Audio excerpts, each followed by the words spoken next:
وآله وأصحابه أجمعين أما بعد اللهم لك الحمد كله ولك الشكر كله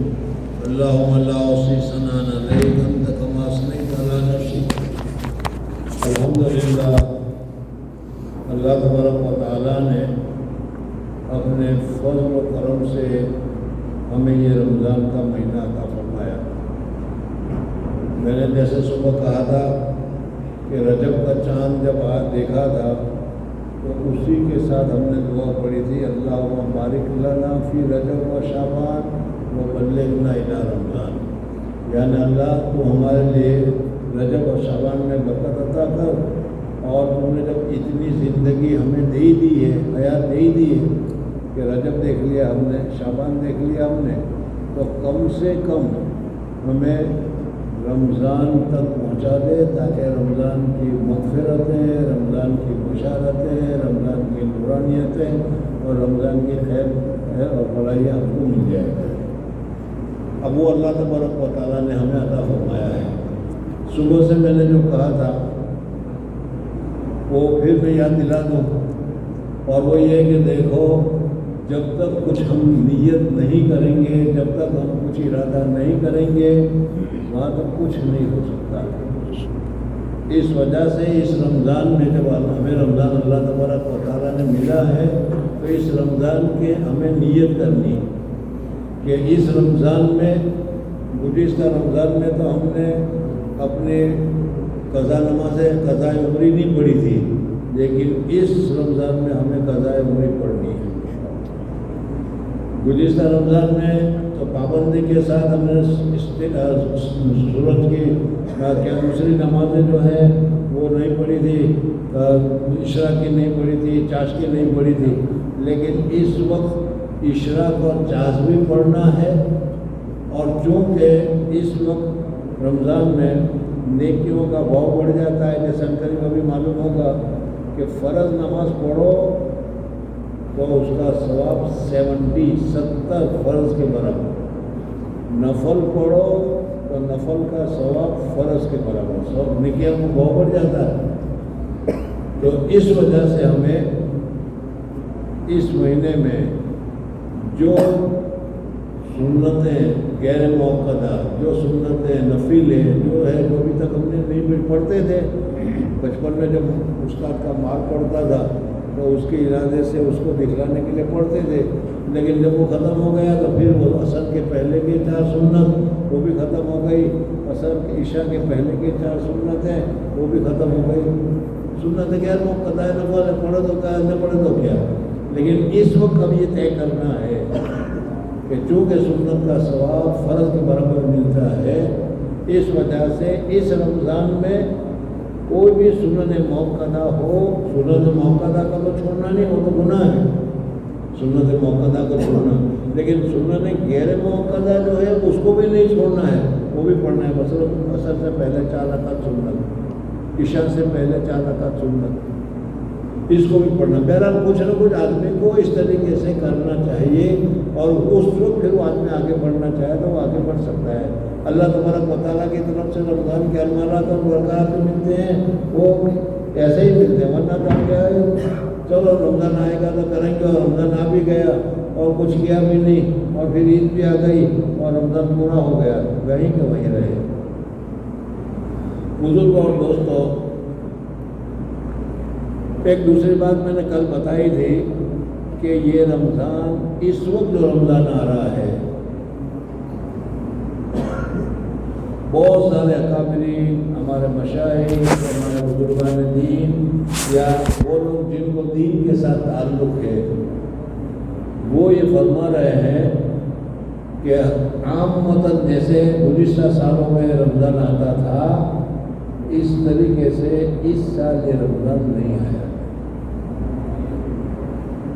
بہت ہی آفت، مصیبت، پریشانی، لڑائی،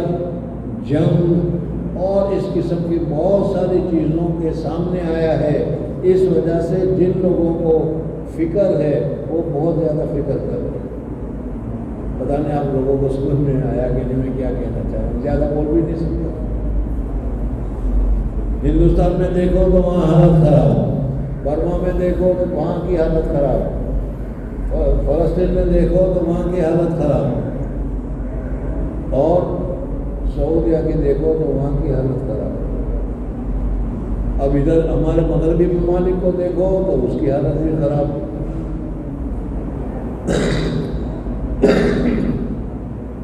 تو بہت ہی فکر میں، بہت ہی پریشانی میں، بہت ہی مصیبتوں میں یہ رمضان کا مہینہ آیا،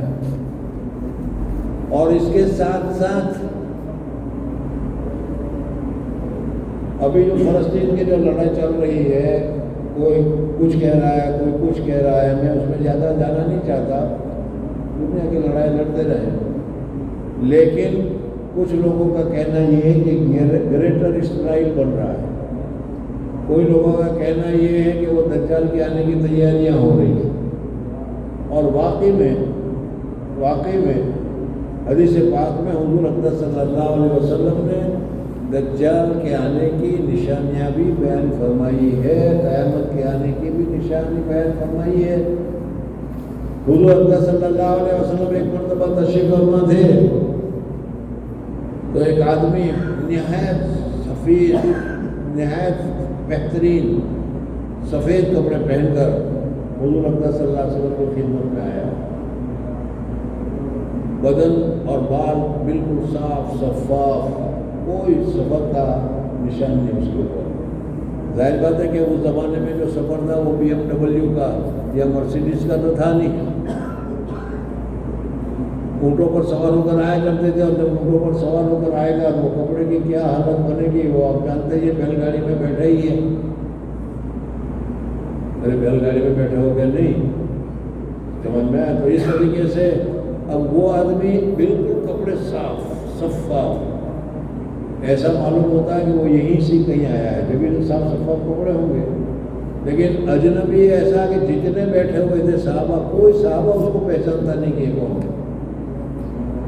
بہرحال آپ نے سنا ہوگا کہ وہ جبریل علیہ السلام تھے جو انسانی شکل میں حضور اقدس صلی اللہ علیہ وسلم سے کچھ سوال پوچھنے کے لیے تشریف لائے تھے۔ ان میں ایک سوال یہ بھی تھا، متی الساعہ، قیامت کب آئے گی؟ حضور اقدس صلی اللہ علیہ وسلم نے فرمایا، مل مسئول تنہا اعلم من السائل، سوال کرنے والے نے جو پوچھا، سوال کرنے والا جو نہیں جانتا، اسی طریقے سے مسئول عنہ جس کو سوال پوچھا گیا ہے وہ بھی تاریخ نہیں جانتا۔ میں یہ بتانا چاہ رہا ہوں آپ حضرات کو کہ اللہ جل جلالہ و امن والوں نے قیامت کب آئے گی، کس وقت آئے گی، کس سال میں آئے گی، کس وقت آئے گی، اس کا علم کسی کو نہیں دیا، حتیٰ کہ حضور صلی اللہ علیہ وسلم کو پوچھا گیا، حضور صلی اللہ علیہ وسلم نے کہا کہ مجھے نہیں معلوم، حضور صلی اللہ علیہ وسلم کو بھی علم نہیں دیا۔ اور اتنا ہی نہیں، حدیث میں نے پڑھا ہے کہ فرشتہ جو ہے اسرافیل علیہ السلام جو سور پھونکیں گے وہ اس وقت بھی ریڈی ہے، وہ منہ میں سور لے کر اللہ کی طرف متوجہ ہے کہ ادھر سے جب اشارہ ہو وہ سور پھونک دیا جائے، یعنی جو سور پھونکنے والا فرشتہ ہے اس کو بھی تاریخ اللہ تعالیٰ نے نہیں بتائی۔ بزرگوں اور دوستوں، میں آپ لوگوں کو یہ بتانا چاہ رہا ہوں کہ آئے دن اخباروں میں دیکھو گے، واٹس ایپ پر تم دیکھو گے، اور اسی طریقے سے کچھ ہمارے لوگ بھی زیادہ ہوتے ہیں، قیامت فلانے دن آئے گی، فلانے وقت آئے گی، زلزلہ آیا فلانے وقت آئے گی، پتہ نہیں آپ حضرات نے سنا ہوگا۔ قیامت آئے گی بالکل یقینی ہے، اس میں کوئی فرق نہیں، لیکن آئندہ سال آئے گی، تیسرے سال آئے گی، چوتھے سال آئے گی، 20 میں آئے گی، 25 میں آئے گی، اس کی تاریخ کسی کو معلوم نہیں، اور کسی کو بتانا درست نہیں، اور کسی کو یہ کہنا درست نہیں۔ لیکن حضور صلی اللہ علیہ وسلم سے جب پوچھا حضرت جبریل نے تو حضور صلی اللہ علیہ وسلم نے فرمایا کہ من مسئول اعلم من السائل، لیکن اگر تم کہو تو کچھ نشانیاں میں بتا سکتا ہوں۔ قیامت آنے سے پہلے قیامت کی نشانیاں یہ ہوگی، یہ ہوگی، یہ ہوگی، یہ ہوگی، یہ ہوگی، اور حضور اکرم صلی اللہ علیہ وسلم نے نشانیاں بتائی۔ اب وہ بہت ساری نشانیاں ہیں، رمضان کا تو مہینے میں تو رمضان کی بات ہونی چاہیے، لیکن چونکہ آج کل ماحول ہو گیا ہے اس وجہ سے میں یہ ساری تفصیل تمہارے سامنے ذکر کر رہا ہوں کہ اللہ جل جلالہ و من والہ نے حضور اکرم صلی اللہ علیہ وسلم کو جو بتائی تھی نشانیاں، اس نشانیاں کی دو قسمیں ہیں، ایک کو تو کہا جاتا ہے علامات صغریٰ اور ایک کو تو کہا جاتا ہے علامات کبریٰ۔ ایک کو کہا جاتا ہے چھوٹی علامت اور دوسرے کو کہا جاتا ہے بڑی علامت۔ اب وہ جتنی علامتیں ہیں وہ ساری علامتیں جو ہے تقریباً پوری ہو گئی۔ بڑی بڑی علامتیں جو ہے جس کے متعلق حضور صلی اللہ علیہ وسلم نے بتایا کہ تسبیح کا دانہ تسبیح کا دھاگا ٹوٹ جائے اور پھر وہ دانے جو گرتے چلے جاتے ہیں ایک کے بعد ایک، ایک کے بعد ایک، ایک کے بعد ایک، اس طریقے سے حضور اکرم صلی اللہ علیہ وسلم نے فرمایا کہ 6 علامات ایسی ہے جو کرامت کبریٰ کی ہیں، اور وہ ایسے آئے گی جیسے تسبیح کے دانے گرے ہوئے ہو، اس طریقے سے ایک کے بعد دوسرے، دوسرے کے بعد تیسرے، تیسرے کے بعد چوتھے۔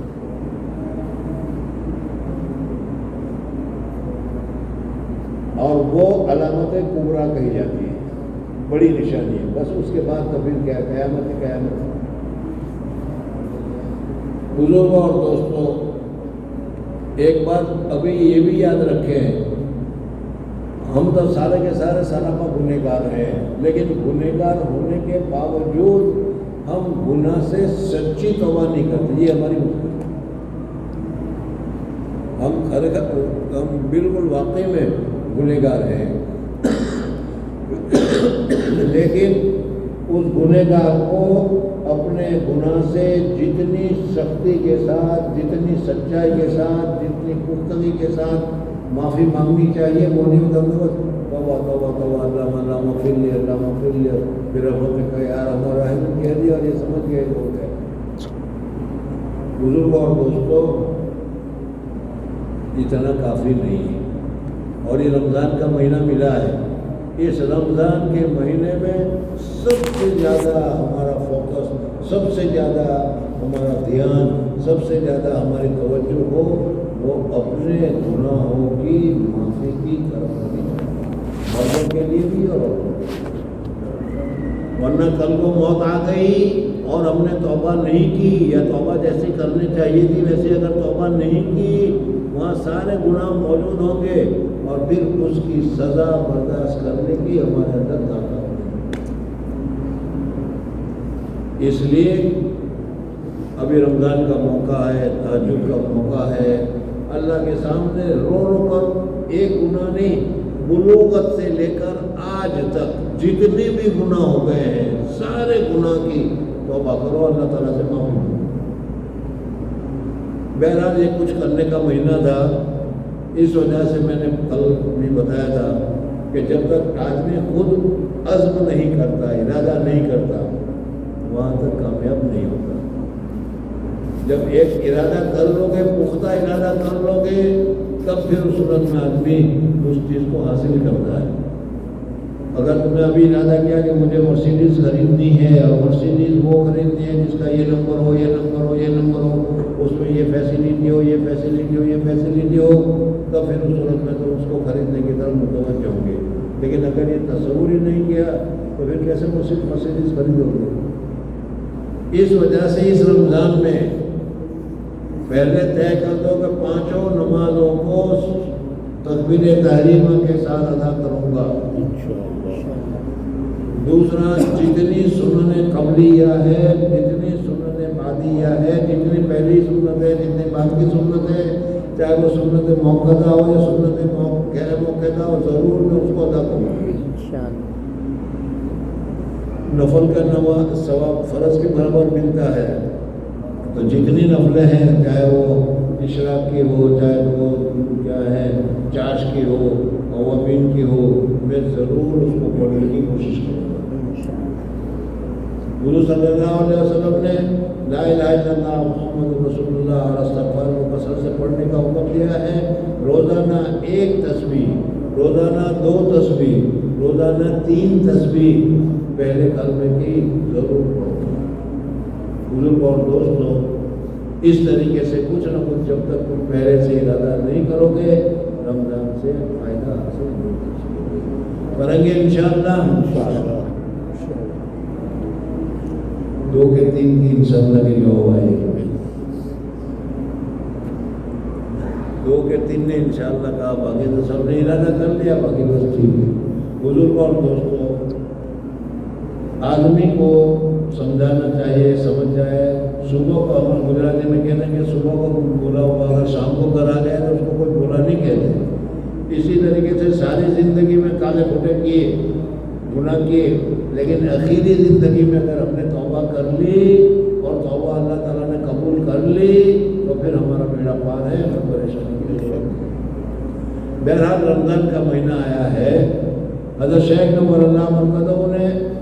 رمضان کے پہلے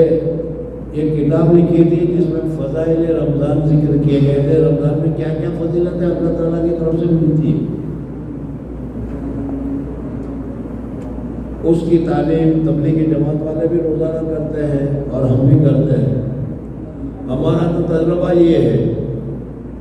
اگر امیر صاحب بیٹھ جائیں تعلیم کرنے کے لیے تو سارے جماعتی بیٹھ جائیں گے، اور اگر میں بیٹھ گیا تو پھر جماعتی بھی اٹھ کر بھاگ جائیں گے کہ چلو اپنا بھی تعلیم نہیں کرتے۔ دیکھو یہ بات اچھی نہیں، آج بھی دیکھ رہے ہو حضور اقدس صلی اللہ علیہ وسلم کا ارشاد، حضور اقدس صلی اللہ علیہ وسلم کا فرمان، چاہے جو بیان کرنے والا ہو، لیکن ہمیں آدمی کو نہیں دیکھنا چاہیے، اس بیان کو دیکھنا چاہیے کہ کیا بیان ہے، حضور صلی اللہ علیہ وسلم نے کیا ارشاد فرمایا ہے۔ ابھی تو انٹرنیٹ کا مسئلہ آ گیا، اس لیے مسئلہ ختم ہو گیا، نوجوانوں کو پتہ ہی نہیں چلے گا، لیکن جو بوڑھے ہیں وہ جانتے ہیں کہ ہمارے یہاں گورنمنٹ کا کوئی اعلان ہوتا تھا تو وہ کیا کہتے ہیں، ہمارے گاؤں میں جو ڈھیڑے ہوتے تھے وہ لے کر آتے تھے، وہ ٹھوک دیتے اور کہتے کہ یہ اعلان ہے۔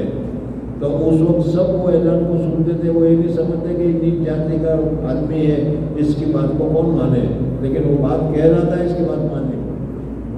تو اسی طریقے سے حضور اقدس صلی اللہ علیہ وسلم کا ارشاد، چاہے کوئی پڑھے، ہمیں اس کو غور سے سننا چاہیے، غور سے دیکھنا چاہیے۔ لیکن کیا کریں، ہمارے اوپر چشمے ایسے لگ گئے ہیں کہ اپنا روئی تو چال ہے، باقی بیجو ہی تو نہیں چال ہے، یہ بہت بڑی مشکل۔ بہرحال آج سے روزانہ انشاءاللہ عصر کی نماز کے بعد فضائل رمضان اور اس میں جو جو فضیلتیں بیان کی گئی ہے اس فضیلتوں کو مغرب کی اذان سے پہلے تک بیان کیا جائے گا۔ بسم اللہ الرحمن الرحیم، نحمدہ و نصلی علی رسولہ الکریم، حامدہ و مصلیہ و مسلمہ۔ حمد و صلاۃ کے بعد یہ چند احادیث کا ترجمہ ہے جو رمضان المبارک کے بارے میں وارد ہوئی ہے۔ نبی کریم صلی اللہ علیہ وسلم کی رحمت للعالمین ذات نے مسلمانوں کے لیے ہر باب میں جس قدر فضائل اور ترغیبات ارشاد فرمائی ہے، ان کا اصل شکریہ اور قدردانی تو یہ تھی کہ ہم ان کے اوپر مر مٹے، مگر ہماری کوتاہیاں اور دینی بے رغبتیاں اس قدر روز افزوں ہیں کہ اس پر عمل تو درکنار، ان کی طرف التفات اور توجہ بھی نہیں رہی، حتیٰ کہ اب لوگوں کو ان کا علم بھی بہت کم ہو گیا ہے۔ حضرت شیخ نور اللہ مرکزوں نے یہ کتاب کے شروع میں یہ 5 سطر لکھی ہے۔ ان 5 سطر میں ویسے تو ابھی آپ نے سن لیا اور آپ سمجھ بھی گئے کہ ٹھیک ہے، لیکن ان 5 سطر میں حضرت شیخ نے کیا کہا ہے؟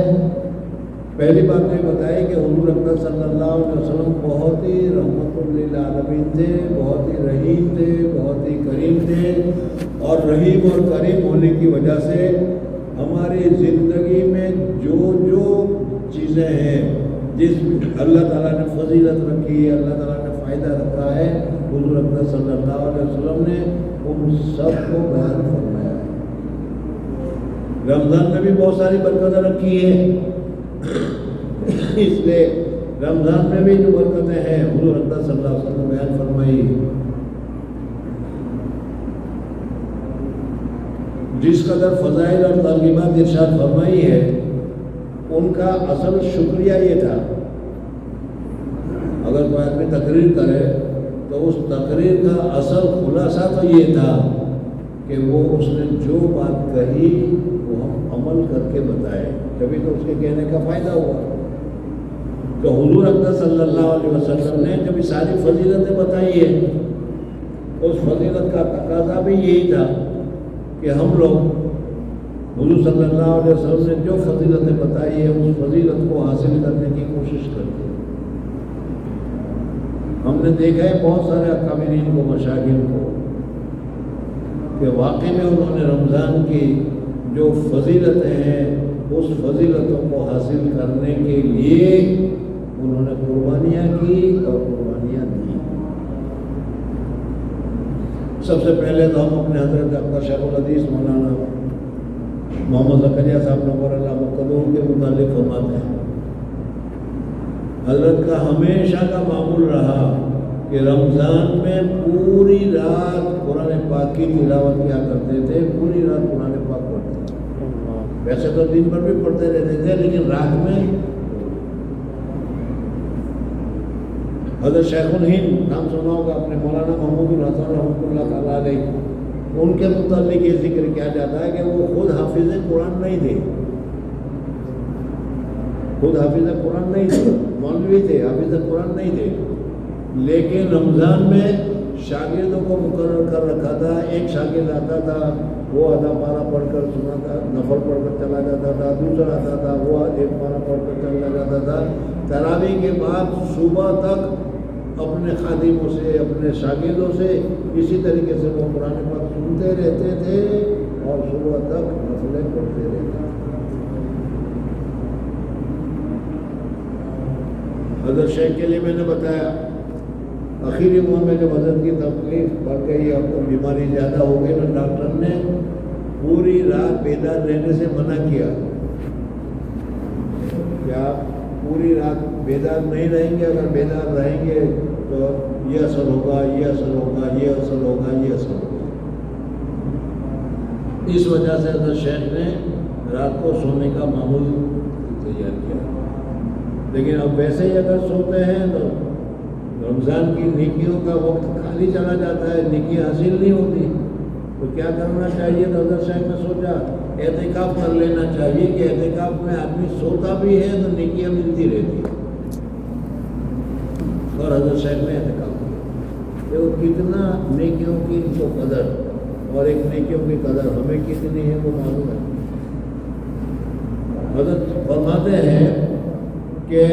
اللہ تبارک و اللہ کے رسول نے جب یہ فضیلتیں بتائی کہ روزہ کی یہ فضیلت، رمضان کی یہ فضیلت، رات کی یہ فضیلت، دین کی یہ فضیلت،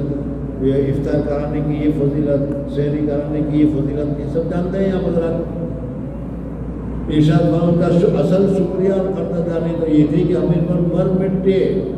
مگر ہماری کوتاہی اور دینی بے رغبتیاں اس قدر روز افزوں ہیں کہ اس پر عمل تو درکنار، اس کی طرف توجہ اور دھیان بھی نہیں رہا، اور اب تو لوگوں کو معلوم بھی نہیں کہ رمضان کی فضیلتیں کیا ہے۔ ہمیں کپڑوں کے متعلق، فیشن کے متعلق، کرتوں کے متعلق سب تفصیلات معلوم ہے، کہاں اچھا ہے، کون سا اچھا ہے، کس کی کتنی قیمت ہے، وہ سب کچھ اچھا ہے، لیکن دینی باتوں کے متعلق ہمارا دھیان نہیں ہے۔ تو حضرت شیخ فرماتا ہے کہ ان اوراق کا مقصد یہ ہے کہ اگر مساجد کے ائمہ، تراویح کے حفاظ اور وہ پڑھے لکھے حضرات جن کو دین کی کسی درجے میں بھی رغبت ہے، اوائل رمضان میں اس رسالہ کو مساجد اور مجامع میں سنا دیا کرے، تو اللہ کی رحمت سے کیا بعید ہے کہ اپنے محبوب کے کلام کی برکت سے ہم لوگوں کو مبارک مہینے کی کچھ قدر اور اس کے برکات کی طرف کچھ توجہ ہو جایا کرے، اور نیک عمل کی زیادتی اور بد عملیوں کی کمی کا ذریعہ بن جایا کرے۔ حضور کا ارشاد ہے کہ اگر حق تعالیٰ شانہ تیری وجہ سے ایک شخص کو بھی ہدایت فرما دے تو تیرے لیے سرخ اونٹوں سے جو عمدہ مال شمار ہوتا ہے بہتر اور افضل۔ حضرت شیخ نے فرمایا کہ میں اس وجہ سے ایک کتاب میں ان حدیثوں کو جمع کر رہا ہوں جو حضور صلی اللہ علیہ وسلم بتائیے. اب یہ کتاب تیار ہو گئی, اس کتاب کے تعلیم کا نظام کرو. جو پڑھے لکھے لوگ ہیں وہ تعلیم کا نظام کریں, لوگوں کو سکھائیں سمجھائیں, تاکہ اس کی وجہ سے لوگوں کے اعمال کی رشت ہو. اور پھر حضور صلی اللہ علیہ وسلم کی حدیث بیان کی. حضرت علی رضی اللہ تعالیٰ عنہ کا اصل میں یہ حدیث ہے, غزوہ خیبر کے موقع پر حضور اکرم صلی اللہ علیہ وسلم نے حضرت علی کو جھنڈا دیا کہ جاؤ جہاد کرو. حضرت علی آیا اور پوچھا کہ رسول اللہ صلی اللہ علیہ وسلم کیا حکم ہے, کیا کرنا ہے؟ تو اس وقت حضور صلی اللہ علیہ وسلم نے حضرت علی کو کہا تھا, اے علی, ایک آدمی کو تم سے ہدایت مل جائے, یعنی تیری وجہ سے کسی ایک آدمی کو ہدایت مل جائے تو لاکھوں لوگوں سے زیادہ ہی بہتر ہے. تو اس سے جو ہدایت کی چیزیں ہیں لوگوں کو دینی چاہیے, لوگوں کو بتانی چاہیے, لوگوں کو ہدایت عطا کرنی چاہیے تاکہ لوگوں کو زیادہ سے زیادہ فائدہ ہو. تو اس وجہ سے رمضان سے پہلے یہ کتاب پڑھنی چاہیے تاکہ لوگوں کو تو بھی معلوم ہوگا. ہر قوم نے اپنے اپنے طور پر کچھ مہینے کو کچھ دنوں کو متبرک بنا رکھا ہے. ان میں ہمارے یہاں کے ہندو ہیں, وہ تو جانتے ہیں ہم لوگ کہ سراون کا مہینہ وہ ان کے نزدیک مبارک ہے. وہ ساون کے مہینے میں جو کچھ کرتے ہیں وہ کرتے ہیں. یہود اپنے طور پر, نصرانی اپنے طور پر, لیکن اللہ جل جلالہ و من والوں نے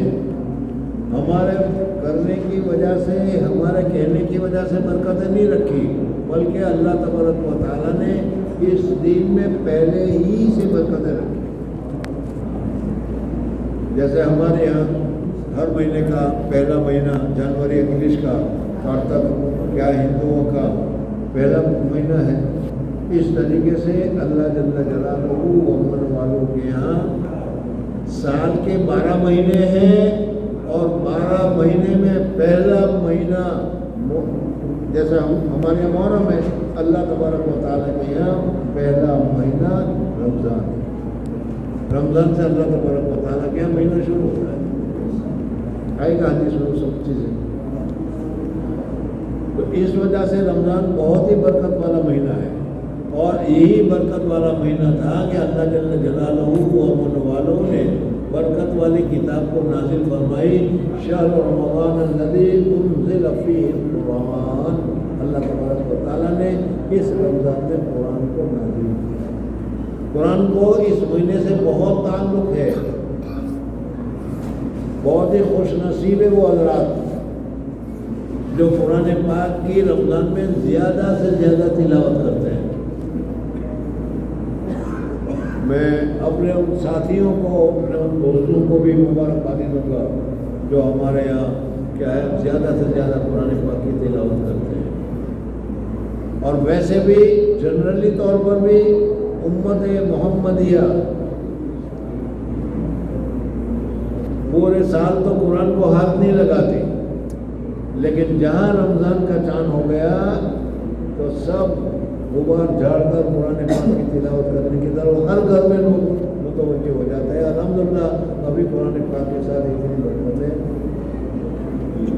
رمضان کے ساتھ رمضان میں قرآن کو بہت زیادہ فضیلت حاصل ہے, بہت زیادہ مناسبت ہے. اتنی مناسبت ہے کہ حضور اکرم صلی اللہ علیہ وسلم اور حضرت جبریل علیہ السلام, آپ حضرات جانتے ہیں کہ حضور اکرم صلی اللہ علیہ وسلم کے اوپر ایک ہی ساتھ کتاب نہیں اتری, تھوڑا تھوڑا تھوڑا تھوڑا اترتا رہا. 23 سال میں 22 سال میں حضرت جبریل علیہ السلام جب رمضان کا مہینہ آتا تھا تو تشریف لاتے تھے, اور حضور صلی اللہ علیہ وسلم کے ساتھ پورے اب تک میں جتنا قرآن نازل ہوا ہے ان سارے پورے قرآن کا دور ہوتا تھا. حضرت جبریل پڑھتے تھے اور حضور اکرم صلی اللہ علیہ وسلم سنتے تھے, اور حضور اکرم صلی اللہ علیہ وسلم پڑھتے تھے اور حضرت جبریل علیہ السلام سنتے تھے. بخاری میں روایت ہے. اس وجہ سے اس مہینے میں قرآن کے ساتھ بہت تعلق ہے. بہت ہی خوش نصیب ہے وہ حضرات جو کم سے کم رمضان میں 1 یا 2 قرآن کو ختم کرتے ہیں۔ قرآن کا بھی حق ہے، اور وہ کیا ہے؟ 2 قرآن ختم کرنے کا، سال بھر میں 2 قرآن ختم کرنا ہے، قرآن کا حق ہے۔ لیکن اگر نہیں کیا تو قیامت کے دن یہ قرآن اللہ تبارک و تعالیٰ کو کہے گا کہ یا اللہ میری شکایت ہے اس آدمی سے۔ کیا شکایت ہے؟ یا اللہ اس نے قرآن پاک کا حق ادا نہیں کیا، اس نے قرآن نہیں پڑھا۔ اللہ تبارک و تعالیٰ کے یہاں اگر اس طریقے سے ہماری شکایت ہو جائے تو پھر اس کا جواب کیا ہوگا؟ بہرحال رمضان المبارک کا مہینہ مسلمانوں کے لیے حق تعالیٰ شانوں کا بہت بڑا انعام ہے، مگر جب ہی کہ اس انعام کی قدر بھی کی جائے، ورنہ ہم جیسے محروموں کے لیے 1 مہینہ تک رمضان چلائے جانے کے سوا کچھ بھی نہیں ہے۔ ایک حدیث میں ہے کہ لوگوں کو اگر یہ معلوم ہو جائے کہ رمضان کیا چیز ہے تو میری امت تمنا کرے کہ سارا سال ہی رمضان ہو جائے۔ رمضان کی برکت اگر معلوم ہو جائے تو ہم دعا کریں کہ یا اللہ سارا سال 12 کا 12 مہینے کا رمضان کر دو۔ ظاہر بات ہے کہ 12 کا 12 مہینہ تکلیف اٹھانا کام، لیکن چونکہ ثواب بہت ملتا ہے، اور ثواب کی بھی ہمارے یہاں قدر و قیمت نہیں۔ ہمارے یہاں قدر و قیمت یہ ہے تو ڈالر کی۔ اگر ڈالر کے ذریعے سے میں سمجھاؤں کہ اس مہینے میں تم کو $5000 ملیں گے، لیکن 8 گھنٹے کی جگہ پر 10 گھنٹہ ڈیوٹی دینی پڑے گی، تو کہا کہ 10 گھنٹہ ڈیوٹی دوں گا، کوئی حرج کی بات نہیں، ڈبل ملے گا۔ اور اگر کہا کہ ڈبل ملیں گے تو اوور ٹائم بھی کرنے کے لیے تیار، بلکہ 24 گھنٹے کی ڈیوٹی کرنے کے لیے تیار اگر کچھ ملتا ہو۔ کیوں؟ اس وجہ سے کہ ہمیں مال کی محبت ہے، مال سے تعلق ہے۔ صحابہ کرام رضوان اللہ تعالیٰ علیہ مجمعین کو مال کے ساتھ تعلق نہیں تھا، ضرورت تو تھی، ضرورت کے مطابق وہ تعلق رکھتے تھے، لیکن زیادہ جو فکر تھی وہ نیکیوں کی تھی۔ ایک حدیث یہ بھی سناؤں تمہیں یاد آ جائے تو، حضرت عبداللہ بن عمر رضی اللہ تعالیٰ عنہ کی ایک حدیث ہے، وہ فرماتے ہیں کہ حضور اکرم صلی اللہ علیہ وسلم نے فرمایا کہ اگر کسی آدمی کا انتقال ہو جائے اور وہ آدمی کوئی دوسرا آدمی اس کے جنازے میں شریک ہو، جنازے کی نماز پڑھے، دفن کرے، تو اس کو 2 نیکیاں ملتی ہیں، اور اگر جب نماز پڑھ کر چلا جائے تو 1 نیکی ملتی ہے، 1 نیکی ضائع ہو جاتی ہے۔ حضرت عبداللہ بن عمر رضی اللہ تعالیٰ عنہ کو جب یہ حدیث معلوم ہوئی تو انہوں نے کہا کہ یار بہت سی جگہ پر تو ہم جنازے کی نماز پڑھ کر آگے دفن تک نہیں رہے، ہم نے کتنی نیکیاں ضائع کی، حاصل نہیں کی۔ تو ان کے دل میں نیکیوں کی قدر تھی، اس لیے 1 نیکی کم ہو جاتی تھی تو ان کو فکر ہوتی تھی، اور ہم لوگوں کو نیکیوں سے کوئی قدر نہیں۔ ہاں، اگر ابھی $1 گم ہو جائے، جیب میں سے $1 گر جائے، ابھی دیکھو کیا حالت ہوتی ہے، پریشان ہو جائے گا، تلاش کرنے میں لگ جائے گا، لیکن 10 نیکیاں کم ہو جائے تو اس کی طرف توجہ نہیں ہوتی۔ یہ ہماری دنیا کے ساتھ محبت اور آخرت کے ساتھ بے رغبتی کا تعلق ہے۔ اگر لوگوں کو معلوم ہو جائے کہ رمضان المبارک کیا چیز ہے تو میری امت یہ تمنا کرے کہ سارا سال رمضان ہو جائے۔ ہر شخص سمجھتا ہے کہ سال بھر کے روزے رکھنے کا، سال بھر کے روزے رکھنا خالد عادت، مگر رمضان المبارک کے ثواب کے مقابلے میں حضور کا ارشاد ہے کہ لوگ اس کی تمنا کرنے لگے کہ ہم روزے رکھیں، سال بھر روزے رکھیں۔ ایک حدیث میں ارشاد ہے کہ رمضان المبارک کے روزے اور ہر مہینے میں 3 روزے رکھنا، رمضان المبارک کا پورا مہینہ، اور اسی طریقے سے ہر مہینے کے روزے 3 روزے، جس کو ایام 20 سے تعبیر کیا جاتا ہے، 13، 14 اور 15 چاند کا روزہ، یہ رکھنا ایام 20 کہلاتا ہے۔ جو شخص ہر مہینے میں 3 روزے رکھنا دل کی کھوٹ اور وساوس کو دور کرتا ہے۔ آج بہت سارے لوگوں کا اشکال ہے کہ ہم بہت وسوسے آتے ہیں، تو اس کا علاج بتایا گیا کہ ہر مہینے 3 روزے رکھو، ہر مہینے میں 3 روزے رکھنا دل کی کھوٹ اور وساوس کو دور کرتا ہے۔ آخر کوئی بات ہے کہ صحابہ کرام رمضان کے مہینے میں جہاد کے سفر میں باوجود نبی کریم صلی اللہ علیہ وسلم کے بار بار افطار کی اجازت فرماتے تھے کہ روزہ کا اہتمام فرماتے تھے، حالانکہ حضور صلی اللہ علیہ وسلم کو حکم منع فرماتے۔ مسلم صدی کی حدیث میں کہ صحابہ کرام ایک غزوہ کے سفر میں ایک مندر پر اترے، گرمی نہایت سخت تھی، غربت کی وجہ سے اس قدر کپڑا بھی سب کے پاس نہ تھا کہ دھوپ بھی گرمی کو بچاؤ کر لیں، جن سے کھڑے ہو سکتے کا تحمل نہ ہوا، وہ گر گئے۔ صحابہ کرام کی ایک جماعت گویا ہمیشہ تمام سال روزے داری رہتی تھی۔ نبی کریم کے سینکڑوں روایات میں مختلف انواع کے فضائل نقل کیے گئے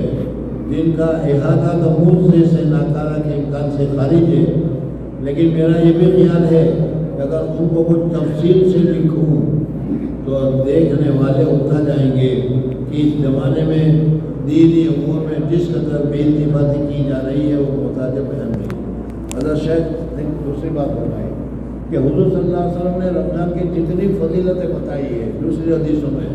ان ساری حدیثوں میں اگر میں ایک ساتھ ذکر کروں تو فرماتے ہیں حضرت کہ یہ قوم جو ہے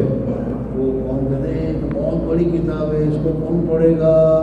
اس کو کون خریدے گا، اس کو کون اس کو دیکھے گا، تو یہ اس طریقے سے کریں گے۔ اور اگر کچھ نہ کرے تو بھی کچھ نہ کچھ تو ہونا چاہیے۔ اس وجہ سے حضرت شیخ فرماتے ہیں کچھ حدیثیں میں جو حدیث حضور صلی اللہ علیہ وسلم نے رمضان کی فضیلت کی بتائی ہے میں آپ کے سامنے ذکر کر رہا ہوں، جن کا احاطہ تمام جیسے ناکارہ امکان سے باہر ہے، لیکن میرا یہ بھی خیال ہے کہ اگر میں ان کو کچھ تفصیل سے لکھوں تو دیکھنے والے اکتا جائیں گے کہ اس زمانے میں دینی امور میں اس قدر بے اتفاقی کی جا رہی ہے وہ محتاج بیان نہیں ہے۔ علم و عمل دونوں میں جس قدر بے پرواہی دین کے بارے میں بڑھتی جا رہی ہے وہ ہر شخص اپنی حالت پر غور کرنے سے معلوم کر سکتا ہے۔ اس لیے 21 احادیث پر اکتفا کرتا ہوں اور ان کو 3 فصلوں میں تقسیم کرتا ہوں۔ حضرت شیخ نور اللہ مرکزوں نے اس کتاب میں 21 حدیثیں ذکر کی ہیں، بہت ہے حدیث تو ویسے بھی، لیکن کہا کہ 21 حدیثیں میں تمہارے سامنے ذکر کر رہا ہوں، 3 فصلوں میں ان کو تقسیم کیا ہے۔ دوسری فصل شب قدر کے بیان میں ہے جس میں 7 حدیثیں ہیں، تیسری فصل اعتکاف میں ہے، اعتکاف کرنے کی کیا فضیلت ہے، اعتکاف کرنے میں کیا ثواب ہے، اس کی اس چیزوں کی سب حضرت شیخ نے ذکر کی ہے۔ بہرحال سب سے پہلے حدیث جو حضرت شیخ نے فضائل رمضان میں ذکر کی اس کا عربی متن بھی میں آپ حضرات کو پڑھ کر سناتا ہوں تاکہ حضور اقدس صلی اللہ علیہ وسلم کے زبان مبارک سے نکلے ہوئے الفاظ ہمیں تو نہیں معلوم، لیکن حضور صلی اللہ علیہ وسلم کے زبان مبارک سے نکلے ہوئے الفاظ آج بھی کتابوں میں موجود ہیں، کم سے کم ان الفاظ کو ہمارے کان میں پہنچ جائے، اس وجہ سے میں عربی پڑھتا ہوں۔ ان سلمان قال خطبنا رسول اللہ صلی اللہ علیہ وسلم فی آخر یوم من شعبان فقال یا ایها الناس قد ظلكم شهر عظیم مبارک شهر فیہ لیلۃ خیر من 1000 شہر،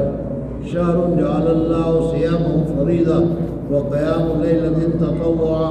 من تقرب فیہ بخصلۃ کان کمن ادى فریضۃ فیما سواہ ومن ادى فریضۃ فیہ کان کمن ادى 70 فریضۃ فیما سواہ وهو شهر الصبر والصبر ثوابه الجنہ وشهر المواساة وشهر يزاد فيه رزق المؤمن فيه من فطر فيه صائما كان مغفرة لذنوبه وعتق رقبته من النار وكان له مثل أجره من غير أن ينقص من أجره شيء قالوا يا رسول الله صلی اللہ علیہ وسلم لیس کلنا نجد ما یفطر الصائم وقال رسول اللہ صلی اللہ علیہ وسلم یؤتی اللہ هذا الثواب من فطر صائما على تمرة او شربة من ماء او مزقة من لبن ووسط أوله رحمة وأوسطه مغفرة وآخره عتق من النار من خفف عن مملوكه فيه غفر الله له وعتقه من النار واستكثروا فيه من 4 خصال خصلتين ترضون بهما ربكم وخصلتين لا غنى بكم عنهما فأما الخصلتان اللتان ترضون بهما ربكم وشهادة أن لا إله إلا الله وتستغفرونه وأما الخصلتان اللتان لا غنى بكم عنهما فاسألون الله الجنة وتعوذون به من النار ومن اسقى صائما جس آدمی نے کسی روزے دار کو ایک گھونٹ پانی پلا دیا من اسقى صائما سقاه الله من حوض شربة لا يظمأ فيها يدخل الجنة اللہ جل جلالہ اس کو میرے حوض سے پانی پلائے گا اور وہ پانی جو پیے گا تو اس پانی کا اثر یہ ہوگا کہ پھر قیامت کے بعد بھی سالوں تک زندگی بھر کبھی اس کو پیاس ہی نہیں لگے گی. پانی تو پیے گا وہ لذت کی وجہ سے لیکن جو پیاس لگتی ہے وہ پیاس اس کو نہیں لگے. ایک گھوٹ کسی روزے دار کو پلا دینے سے. بہرحال یہ حدیث ہے. اب انشاءاللہ آئندہ کل اس کا ترجمہ اس کا مطلب بھی بیان کروں گا. اب 10 منٹ کا وقت تقریباً باقی ہے. میں چاہتا ہوں کہ یہ 10 وقت ہمارا خالص اللہ تبارک و تعالیٰ کے پاس مانگنے میں گزرے اور اللہ تبارک و تعالیٰ سے دعا میں گزرے. ابھی عنقریب حدیث آئے گی کہ روزے دار روزہ چھوڑنے سے پہلے جو دعا کرتا ہے اللہ قبول کرتا ہے. اللہ دعا قبول کرنے کے لیے تیار ہو. تمہیں محتاج کی ہے, تمہیں ضرورت ہے تو ان ضرورتوں کو اللہ تبارک و تعالیٰ سے مانگو اور نہیں تمہیں ضرورت نہیں تو ہم محتاج ہیں ہمارے لیے مانگو. آج امت محتاج ہے, امت پریشان حال ہے, امت مصیبت میں ہے جیسے کہ ابھی میں نے شروع میں بتایا. تو اس امت کے لیے مانگو. افطار کا وقت ہو جائے گا اور جب بالکل افطار کا اذان ہونے کی ہوگی تو اس وقت باقی صاحب ارادہ کر دیں گے کہ اشارہ ہوگا کہ اب اذان ہونے والی ہے, جلدی سے دسترخوان پر بیٹھ جاؤ, آپ کے لیے دسترخوان تیار ہوگا. لیکن وہاں تک یہ 10 منٹ جو ہے بہت قیمتی ہے. اس کو دعا میں لگاؤ. اللہ جل جلالہ آپ کو بھی توفیق عطا فرمائے اور مجھے بھی توفیق عطا فرمائے اور اس کی رضامندی کے کام کرنے کی سعادت عطا فرمائے. سبحان اللہ و بحمدہ, سبحان اللہ و بحمدہ, نشہد ان لا الہ الا انت